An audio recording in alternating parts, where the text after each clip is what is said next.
News Center Maine is partnering with the Maine-Monitor. We're bringing you some of the reporting being done by journalists at the nonprofit independent publication, and we feature one of their stories every Monday right here. And today we're talking about school budgets. So every year, Mainers head to the polls to vote yes or no on their local school's budget plan.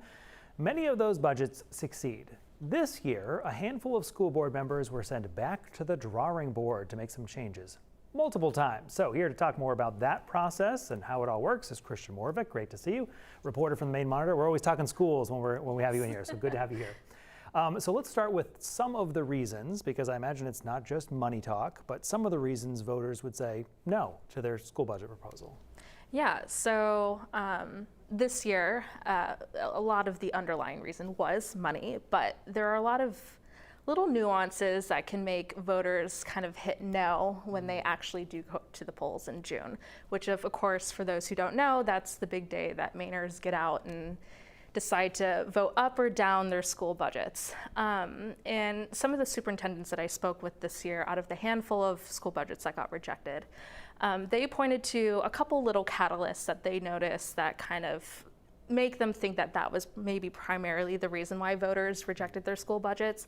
There can sometimes be confusion around how the budgeting process works. For instance, how much money that doesn't end up getting spent, how that carries over into the next budget. Or there can be concerns over wasteful spending. So they might see those unspent amounts as, oh, maybe the school district is padding their budget unnecessarily. In many cases, for towns who belong to a school district, that budget validation referendum is one of the few opportunities for voters to have any say at all on something that impacts their taxes and also impacts the way their school districts function.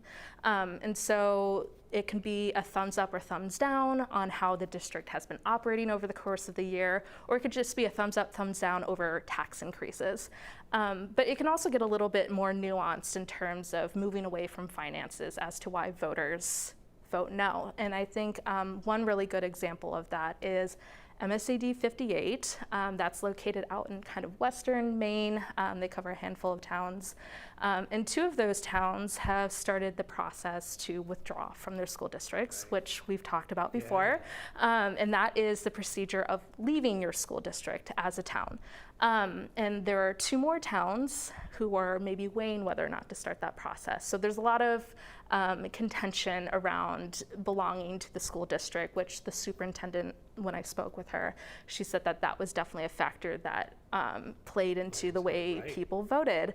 And the issue there, why that contention is rising, isn't necessarily about money, because there's concern over closing a school, which experts have kind of pointed to can actually increase your costs over time if you don't consolidate buildings, and they would rather preserve their local schools since they see it as an identity in their community.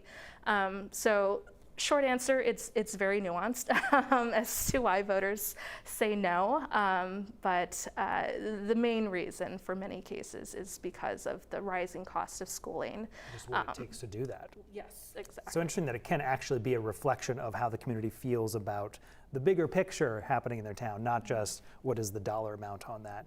What, as you've looked into this and spoken with school communities, when budgets are rejected, does it speak to what's happening when it comes to school funding in our state, or how people are feeling about school funding?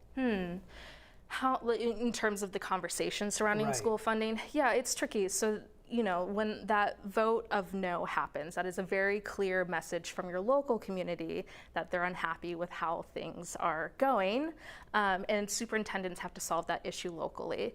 But when they're talking about other changes that could happen, maybe at the state level, that helps maybe prevent those types of situations happening.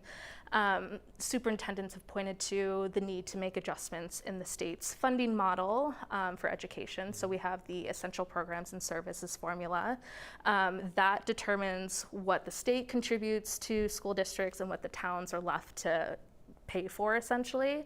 And that number can change year by year, making school budgets tricky. It can also deem some districts more capable of paying for their own education.